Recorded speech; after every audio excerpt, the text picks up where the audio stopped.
Yo, what is good? King Frage at it again. Team Arsenal. We just got done with a cough cup. We have our second place, the runner-up. You may or may not know him. I'm gonna let him introduce himself. He's the one and only. Carry Choice, aka Tobias _1017. What did you play today? I played PK. Oh, 40 card PK. Because over 40 is garbage. In my opinion. I'm joking. Disclaimer to all those people, that was not the views and opinions of King Frage or Team Arsenal. Debatable. Okay, so you said PK? Yeah, we played PK. Oh, boy. 40 card PK. This is about to be interesting. All right. Yep. Well. So I went, it was 3 rounds of Swiss and then top cut. I lost my first matchup to BA and then I won out against Unchained and Cyber Dragons. Top cut, I won. I got all the way to the finals. I had to beat Invoke, Dogmatic, or Shadalls. It was hard fought. Yeah. We got carried by a goon squad. Yeah, I went against that and I bricked and I died. It was no fun. Obviously, you probably didn't brick, so that was probably a good thing. Yeah, somewhat. But finals, we kind of punted game up. Game 1, open Red Eyes Fusion. He had the ass, so it's like, yep, game 2, and we opened Red Eyes Fusion again, but we got it off this time. And it got to a game state where I had got rid of an All Mirage off of Maximus, and it cost me a game. Yikes. So, but it happens, you know. You live and you learn. Yeah, you know, these Yugis be a hard place to be sometimes, but you just got to keep on persevering. Yep. But without further ado, Carry Choice, Mr. Tobias, let's see what you got here in that young main deck. Start off with the PK cards. We have 3 Torn Scales, 3 Boots, 2 Cloak, and 1 Gloves. As I mentioned in like a previous profile, if you guys go on the channel and check it out, this list was provided from a homeboy. Shout out to him, Andy Wilhite. Basically, we don't play Stained Greaves. It's kind of bad in our opinion, but Torn Scales, you can you open any like Torn Scales and like another PK, like mainly Boots or anything else gets you like full combo, or any 2 level 3s get you full combo basically. But opening like Torn Scales is really good because you can, if you open like this, like Gloves and Torn Scales, you can pitch the Gloves to get it in Graveyard. Because basically in the combo you want to get your Cloak, your Gloves, and your Boots in Graveyard to end on the optimal board. Yeah. Yep, so you can get your swords and all that good stuff. Yep, because we burned through like 3 swords, like 3 Fog Blades in a turn, essentially. But this is basically just a standard PK package, standard ratio. Next up we have 3 Tour Guide and 3 Kakamucha. Oh boy, Kagebucha. I probably opened up like Tour Guide Kakamucha. I probably opened it up with it maybe twice today, but I only really like saw Tour Guide maybe 2 or 3 times in general. And that's kind of difficult when you play a PK. Yeah, so like with Tour Guide, basically Tour Guide Kakamucha. So how that works is you normal summon the Tour Guide, the effect would go off, and then you chain the Kakamucha Knight. Effectively, you're chain blocking the Ash. It's like core Veer, essentially. Yeah. Basically, it's set up like how you would do, like, say you're playing ABC, for example. You chain block the B with a C, for example. Yep, exactly. But yeah, and like there are times where you just like side out like 1 Kakamucha if you're like in game 2, depending on the matchup.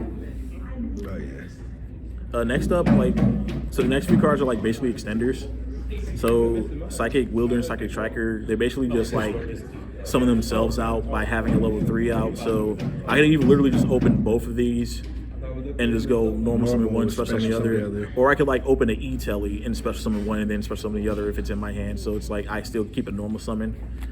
Regardless. Because any 2 level 3s get you like full combo. Dante, yeah, like, well not Dante, it gets me to Cherry Beanie. Oh, even better. Yeah, we just go Cherry Beanie and from there it's just like. And I remember Wheeler, we used to play that in old school Salad. Hey. he was the guy. Like, if you wanted to go into a straight Mirage Stallion, That was your boy. Yep. More extenders. We have the Jackalope and the Snaky Boy. So those are the only danger we running? Yeah, we only play these two because, Of course, level 3. Jackalope, if it's discarded, I can special summon Tsuchinoko from my deck, and if Tsuchinoko is discarded, I can just special summon myself in the graveyard. Yeah. So it's like either way, I'm going to get a level 3 out, and plus, like, if they don't get discarded, I get a free draw. Sometimes, like, there was one occasion where I hard drew into Rise Black Dragon. I was like, all right.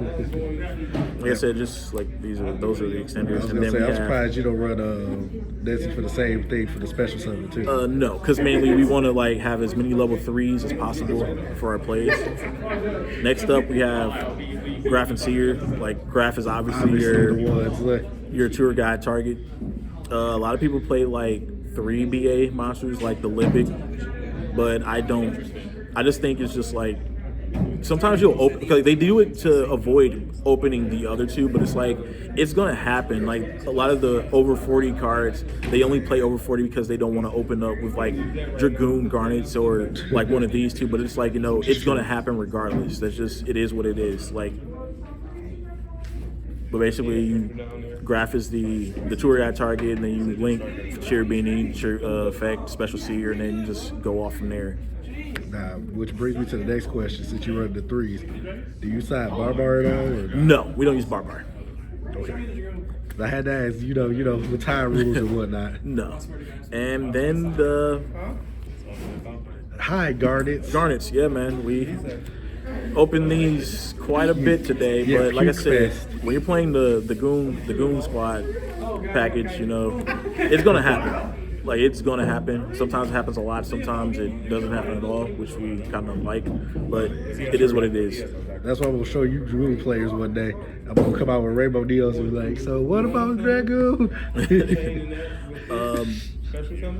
For hand traps, we just play 3 Ash. That's it? Yeah, it's the most versatile. Since its release in Maximum Crisis, it's been the most versatile, like the most staple hand trap throughout every format. Yeah. It hasn't like left out of the format. Even with 3 called by, it's still here. Yeah, between that and like Valor, they've never really left people. Yeah, it has a lot of coverage too. Like a lot of coverage stops a lot of stuff, especially the Red Eyes Fusion. Of course. That's it for monsters. On to spells. 3 droplets. Of course, the Sauce Magoo of the deck. That is wonderful. Yeah, this is for if we're forced to go second against combo, or like if we get like window locked or like a dweller in standby phase. This helps us to like play through those because then we can go off, and it also puts some of our PK monsters in the graveyard, so we can effectively like shave down what we have to do to get everything we need in the graveyard. That's an easy way to do it, especially without having like Twin Twister or anything like that. Yeah, for sure. Like it also helped me play through a Dragoon earlier today too. Yeah, because I was like, it's either that or Dark Ruler, but Droplet would probably work better in your case. Yeah, and a Winda as well. It played through a Winda as well. That's a beautiful thing. And they say Winda should be bad. The one-ofs. Rhoda. Two of the one-ofs. Rhoda and E-Telly. Pretty self-explanatory. We always search Kagamusha Knight off this. Yep, and then E-Telly is obviously your extenders. Yep. And Goon package. I've seen this.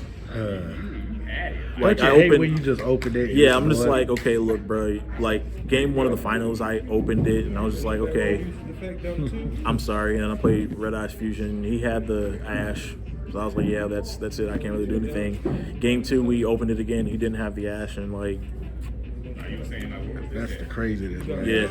Like I tell people, it's a mixed bag when you can pull a one of, man. Yeah. Especially when it's a one of that you don't want to see. I'm telling you. For the last of the spells, Twin Twisters, this is a meta call. Of course, look. We hate back row, we hate Mystic Mind.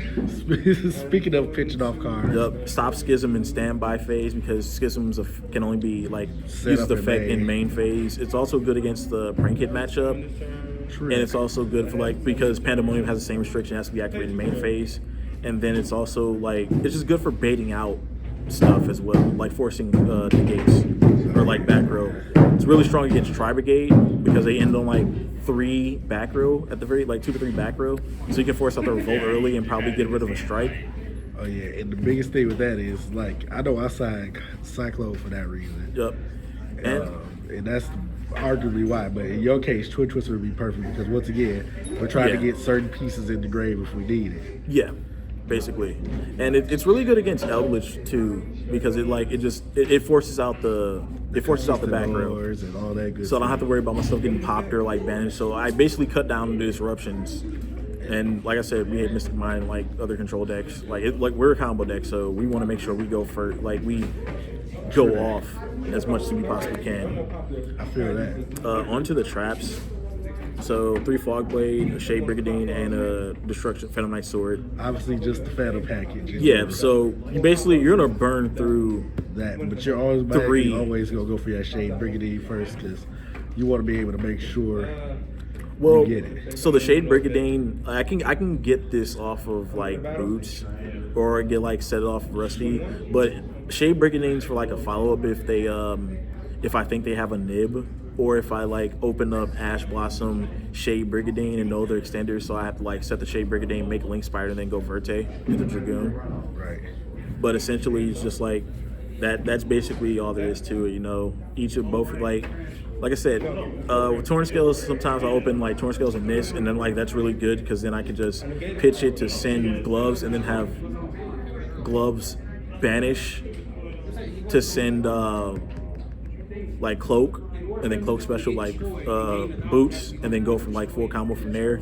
It also like these two, I don't always this one sometimes it can become an extra negate for Appaloosa because it's 800 attack and it protects a monster from being destroyed by battle or card effect once.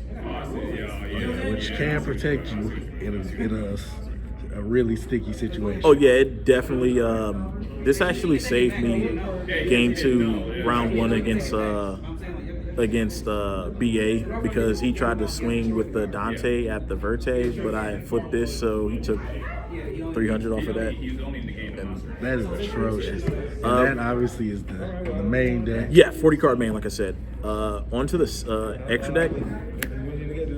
We play Almirage and Link Spider. Almirage is to us obviously a hard summon. Like you can just like normal. If you want to get the boots out of your hand, you can just normal summon the boots, link it away for Almirage, and like Shade Brigadine into Link Spider, and you just make Verte. This is also like basically what I use to turn. Tokens. Yep, exactly. How about say it's pretty self-explanatory. That's a dim token. Because like if they nib me at the right time, or what they think is the right time, if I have like Fogblade and a PK monster in graveyard, I can just take the token, make this, and then Fogblade, special out whatever PK, and then Verte to Goon Squad. Most definitely. For Link 2, Cherubini and Verte. Both are pretty self-explanatory, but for those who aren't too hip on Cherubini, we'll talk to them a minute. So Cherubini sends for cost, and then you target a monster on the field, and it gains attack equal to the monster you sent. So if you open like, let's say you have like probably Graph, you'll like take like if you go Tour Guide, you'll special summon Graph, and then you link for this. Then Graph will special summon Seer because this protects the Seer from dying. And effectively what ends up happening is you link the Seer and Cherubini for Rusty, but as far as like this goes, like you'll use this to like dump Gloves if Gloves isn't in your hand. You like send Gloves and then Gloves banish to send Fogblade, and if Torn Scales is in the graveyard, you special summon the Torn Scales because a PK card was banished to activate its effect. Right, and you just get plenty of advantage. Then you easily can make Rusty and then go nuts. Oh yeah, for sure. Like the combo, like the optimal end board is like just insane. Verte is kind of self-explanatory. Like honestly, it's you saw his main deck. Pay 2K, go Burr, essentially. Or you can, in my case, make a rainbow. Yeah. Yeah. On Link 3s, Rusty and Unicorn. Both also pretty self-explanatory. Yeah, Unicorn's for the spin back, essentially. It's like really good late game when you want to climb the access code talker. Most definitely. And then like just push for game if they somehow out like your initial like end board. And then Rusty's just, put more PKs in graveyard to like set a Fogblade, so that's another disruption. I've actually thought about running it my doggone self. I'm still playing Sally, but I thought about having it as an extra 3, even though our space is really, really tight. Yeah. Inside the extra. You know, but it's a good card to have in a really late situation. Can you imagine me spinning you with going into Sunlight Wolf and then going back out into Unicorn and spinning you again? Yeah. It's sickening. And then on top of that, like the Unicorn also helps like put a PK in graveyard that you want to put in graveyard to keep going. So sometimes if you open like double boots, if you already specimen boots from hand, you can like pitch the other boots and like make that live too. Most definitely. For Link Forest, Appaloosa, and Axis Code Talker. Obviously the sauce incarnate. Axis Code Talker came up once today. Appaloosa has never come up, but it's good to have. That's surprising. I'm like, out of all the things, like I would have expected you to play the Appaloosa at least twice. Right? Yeah. So with Appaloosa, it's like if you feel like they have the nib and you want to play cautiously, you can just like end on Appaloosa and like Fogblade pass or 2 Fogblades pass. But like I said, it never really came up like that. And Axis Code Talker kind of won me one game. But other than that, like it comes up late. Like I said, it comes up late game for if they get over the Dragoon and stuff, and you have extenders. Most definitely. That's it for links, though. On to Xyz, the future is now. So you got Utopic number F0 Utopic Future and number F0 Utopic Dragonic Future. Sickening. Card's insane, dude. If y'all don't know what it is, we'll put it up on the screen. We'll put it up there so y'all can read what it is later. Right here. You doggone Skippy. It's gonna be somewhere right next to Dragonic Future. All right. So to explain what Dragonic Future is, it can be destroyed by battle or card effects. If your opponent activates a monster effect, you can detach one season material, negate the effect, and if that monster is on the field, you can take control of it permanently. So if you're up against an Avramax, you can like literally hard swing in the Avramax. If they activate the effect, you negate and steal the Avramax. If they don't activate the effect, their monster dies. Their Avramax dies, and then they'll try to use the effect, but you still negate it. So he'll still be here. Utopic Future. He's basically just here to make this guy. He's the middleman. And ironically enough, he's still something not to be called a pushover either. Oh, for sure. Future was a cheap way to end some games. That was my Battling Boxer go-to. Way back in the day. The Future is now, son. Yep. More Xyz, Levier. This is basically what we do to bring everything back. Yep, and we also use it to make the. It helps get us to the end board. So we also make the Utopic Future Draco, and it puts the other body on board to link with the Cherubini for Vertec. Oh yeah. Last but not least, we have Breaksword and Zeus. Zeus go Berber. Yep. Basically, the Breaksword is to go into the Zeus, but sometimes the Breaksword comes up. It kind of helped me get over a BLS link in the finals, but we still kind of sacked it, and Zeus just lightning strikes multiple times. Zeus is literally kill everything. Yep. And last but not least, Goon Squad. One of the most contentious monsters in all of the format. It should have left, but this deck kind of needs it. I tell people it really should have been Verite instead of it. This is if you can get rid of Union Hang Carrier, you can get rid of Verite Anaconda. That's how I feel. Yeah, but we pushes for game, just really impressive. Oh yeah, so real quick, let's go through this side deck. Side decks. I see Space Rock. Simple. Yep. We have 3 nib. Triple Space Rock. For a combo. Triple Lancia.